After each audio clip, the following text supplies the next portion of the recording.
On Sunday evening, at some point after 6 p.m. Eastern Time, President Trump picked up his phone and opened Truth Social. He had just finished reading Iran's formal response to the U.S. peace proposal, the response that was supposed to arrive on Friday, the response that Rubio said he expected by end of day, the response that Pakistan's mediators said would close this very soon, the response that sent oil down 11% in a single day when traders bet it was coming. Trump typed 11 words. I have just read the response from Iran's so-called representatives, then 3 more, I don't like it, then 3 more, totally unacceptable. No counter-offer, no conditions, no diplomatic framing, no pathway, 11 words, a period, and all caps. That is the United States' official response to 72 days of war, 1,600 trapped ships, $299 billion in projected Asia-Pacific economic losses, and the most consequential peace proposal Iran has submitted since February 28. And today, the day after that Truth Social post, 40 nations are meeting to plan a military mission to take Hormuz back with or without a deal. Welcome to Dr.elena.murphy. If you're new here, this channel is your deep dive source for the military, geopolitical, and economic stories reshaping the world. And what you are about to hear is the most complete breakdown of everything that happened in the last 24 hours. What Iran actually demanded in its counter-proposal and the uranium clause that makes it Doha in Washington. The single Qatari tanker Iran let through and what that symbolic gesture reveals about Tehran's strategy. Why Netanyahu went on 60 Minutes on the same night Iran submitted its proposal and said the war is not over and he wants zero US military aid. What 1,704 hours of internet blackout has done to 88 million Iranians and the medicine shortage that is now killing cancer patients, and the 40-nation meeting happening tomorrow that tells you the world has stopped waiting for Washington and Tehran to figure this out. Make sure you are subscribed right now. Tap that button. This story is at its most critical inflection point since the war began, and what happens in the next 72 hours, the Beijing summit, the 40-nation meeting, Iran's next move will define what kind of world we are living in by the end of this week. Let's go. Let's start with Iran's counterproposal itself, because the headlines said totally unacceptable and moved on. But what Iran actually put on the table, and more importantly what it deliberately left off the table, tells you everything about where this negotiation stands and why Trump's 3-word response was not diplomatic theater. It was a genuine assessment. Tehran's counterproposal to the United States' plan to end the conflict included recognition of sovereignty over the Strait of Hormuz and a demand for compensation for war damages, Iranian state media reported. The proposal demands the release of frozen Iranian assets as well as the lifting of sanctions. Let me go through each demand and show you precisely why each one is a non-starter for Washington. Demand 1. Recognition of Iranian sovereignty over the Strait of Hormuz. The United States' entire legal and military posture in this conflict is built on the premise that the Strait of Hormuz is an international waterway governed by the right of transit passage under the UN Convention on the Law of the Sea. The moment Washington recognizes Iranian sovereignty over Hormuz, it retroactively validates every ship seizure, every toll demand, every threat against commercial vessels since February 28. It gives Iran the legal architecture to close, manage, or tax the strait in every future crisis forever. Ambassador Mike Waltz said it on Fox News Sunday. President Trump has been clear they will never have a nuclear weapon and they cannot hold the world's economies hostage. Recognition of Hormuz sovereignty is the definition of holding the world's economies hostage permanently institutionalized. Demand 2. Compensation for war damages. Iran's own officials have estimated $270 billion in direct and indirect war damages inside Iran. Iran's president called reparations the only way to end the conflict. Washington launched this war. It is not going to pay for the damage the war caused to the country it attacked. That is not a political calculation, that is a political impossibility. No administration, no Congress, no American voter accepts that framing. Demand 3. The nuclear program. The Wall Street Journal reported that Iran did not agree to US demands regarding its nuclear program and stockpile of highly enriched uranium. Instead, Tehran called for separate nuclear negotiations and for some of its highly enriched uranium to be diluted and the rest sent to a third country with the uranium returned to Iran if the US exits the deal. Read that uranium clause one more time. Iran will send some of its highly enriched uranium to a third country. But if the US exits the deal at any point in the future for any reason, under any president, in any future crisis, that uranium comes back to Iran. That is not a nuclear concession, that is a nuclear escrow account. Iran keeps its weapons-grade material in a holding deposit that it reclaims the moment Washington blinks. Iranian state media framed Tehran's response as a rejection of the U.S. proposal, which it characterized as a demand for surrender. Iran is not positioning this as a negotiating move. It is positioning it as a refusal to capitulate, that framing surrender versus sovereignty is aimed entirely at the domestic Iranian audience that has been living without internet for 72 days and paying 400% more for medicine. If you're finding this breakdown valuable, make sure you are subscribed to Dr.elena.murphy right now and have your notifications turned on. We cover this story every day with the depth it demands. Hit subscribe so you don't miss a single update. Now let me show you the one detail in Iran's proposal that everyone is missing, the detail that tells you this counter-proposal is not a final position. It is an opening position in the second round of negotiations. Tasnim also quoted the source as saying that Iran's demands include Iranian management of the Strait of Hormuz if certain commitments are undertaken by the U.S. The source did not specify what those commitments would be. Iranian management, not sovereignty, not ownership, management. That is different language from the Persian Gulf Strait Authority's formal creation. That is different language from Khamenei's public declarations that Hormuz belongs to Iran. Management with conditions attached is the language of a negotiator leaving a door open, while publicly slamming it shut. And then there is the Qatari tanker. A Qatari LNG tanker crossed the strait on Sunday for the first time since the war began, a passage reportedly approved by Iran to build confidence with Qatar and Pakistan, though the symbolic opening did little to ease broader market concerns. One ship personally approved by Iran as a diplomatic signal to the two countries mediating the negotiations. Iran did not open the strait. Iran opened a door for one specific vessel belonging to one specific country that is actively helping it negotiate. That is not a humanitarian gesture, that is a demonstration of control. Iran is showing the world that it has the ability to decide ship by ship, country by country, cargo by cargo who passes and who does not. That is the permanent management regime it is trying to negotiate into the formal framework. Now look at Netanyahu. Because his CBS 60 Minutes interview, taped and broadcast on the same evening Iran submitted its proposal, is one of the most extraordinary statements made by any national leader in this entire war. In the taped interview, Israeli Prime Minister Benjamin Netanyahu said the war with Iran is not over, as he acknowledged Tehran retains many capabilities it had at the start. The war is not over. Iran retains many capabilities it had at the start. This is Israel's prime minister on American primetime television. On the same night, a peace proposal is being delivered through Pakistan, telling the world that from Jerusalem's perspective this conflict has not achieved what it set out to achieve. Netanyahu said he wants to reduce us military support from $3.8 billion a year to zero, saying, "I think that it's time that we weaned ourselves from the remaining military support." Zero, not reduced, not restructured.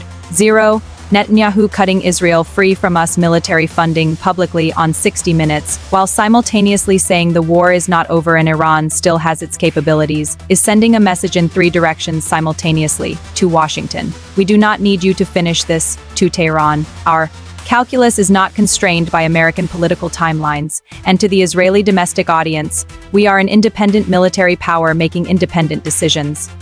Sources said Netanyahu spoke with Trump on Sunday evening as Iran submitted its response. That conversation, Netanyahu telling Trump the war is not over on the same night Trump read totally unacceptable, is the context inside which the Beijing summit is now happening. Trump flies to Beijing in 3 days with a rejected proposal. An Israeli ally saying the war isn't finished, and a counter-proposal that demands he recognize Iranian sovereignty over the world's most important shipping lane. Now let me take you inside Iran, because the diplomatic headlines obscure what is actually happening to 88 million people inside that country, and the numbers from today are the most disturbing we have seen since this war began. Iran's internet blackout has entered its 72nd day and is now in its third month. The blackout has surpassed 1,704 hours, according to NetBlocks. The unprecedented measure is well into its third month with no indication of a wider restoration as authorities bar the general public from international access, NetBlocks said.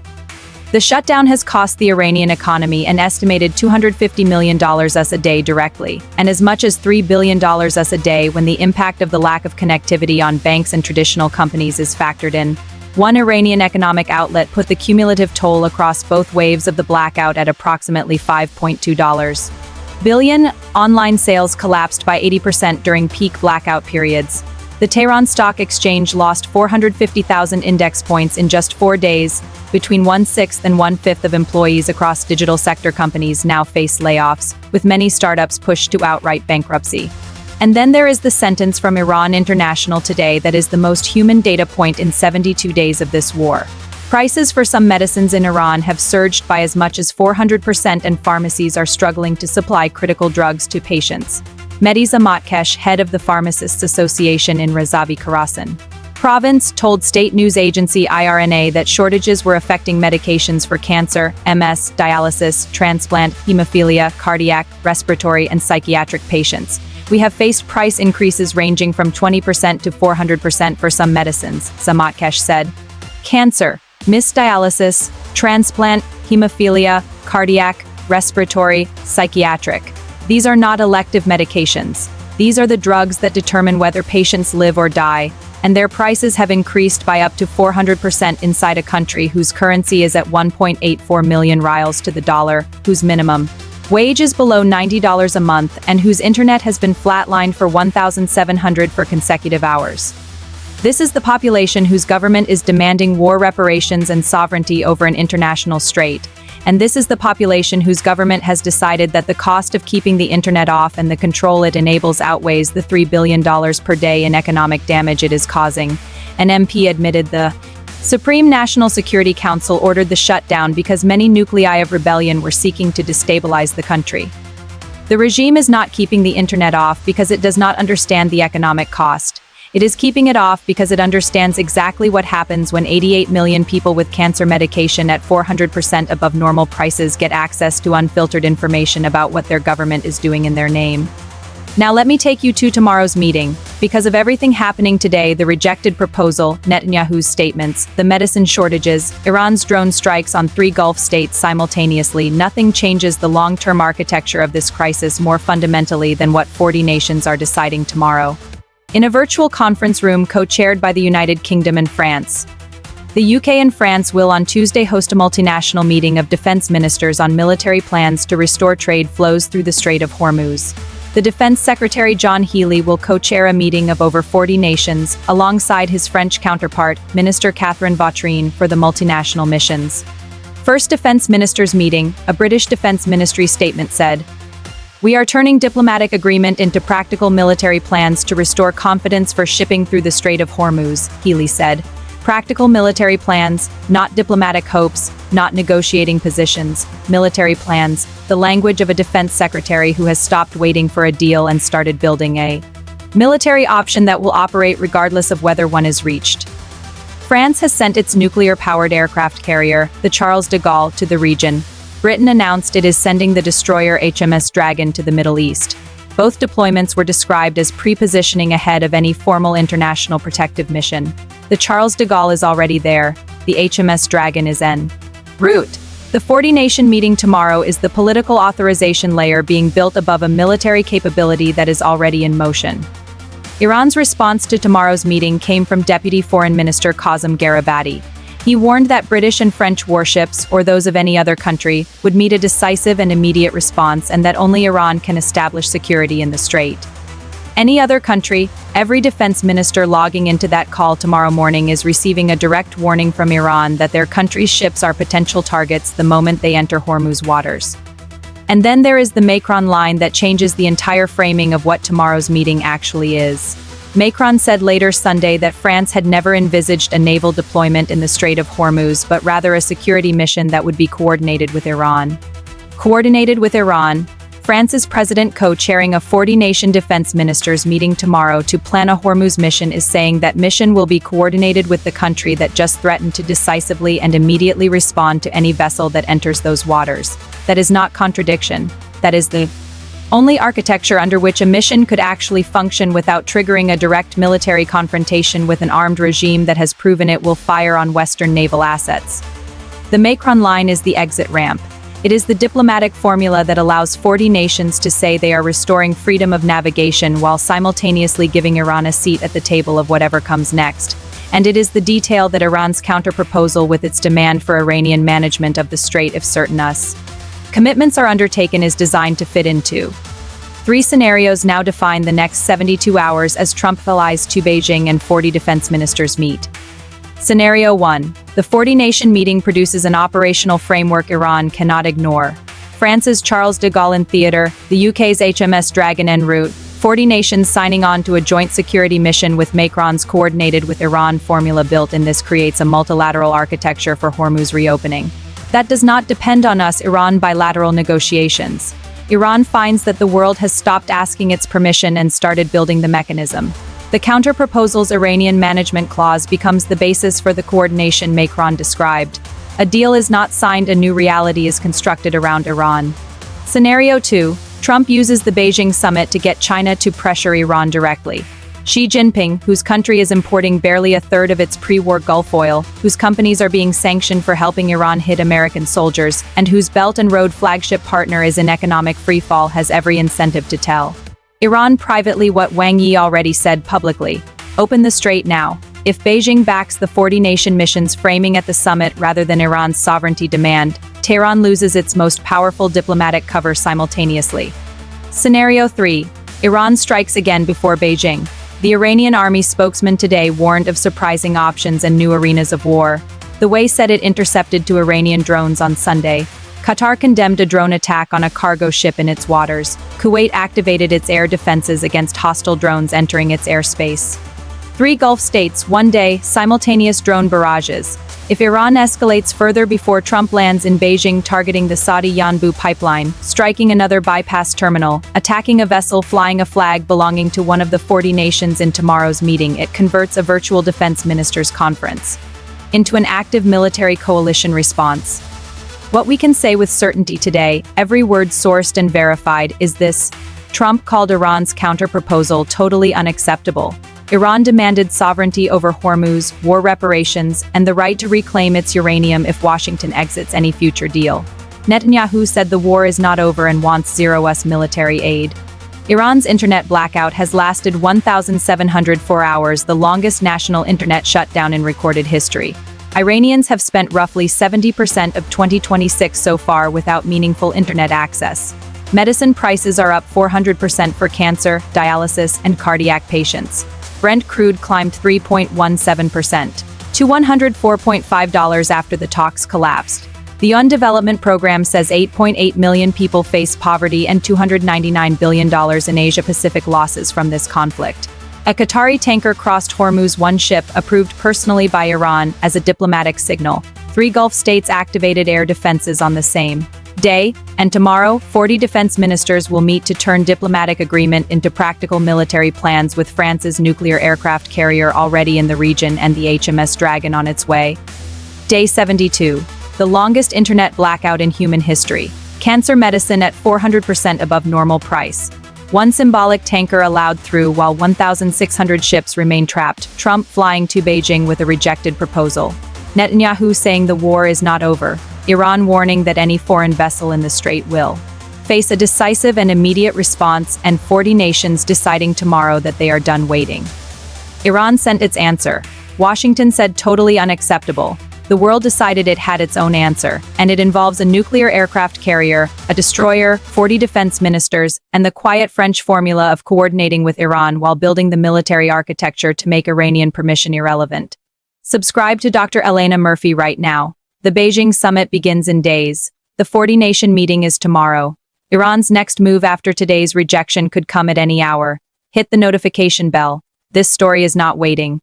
Tell me in the comments, after everything today, after the counter-proposal, after Netanyahu said the war is not over, after three Gulf states intercepted Iranian drones on the same day, do you think the 40-nation meeting tomorrow changes what Iran is willing to offer? Or has the window for a negotiated deal permanently closed?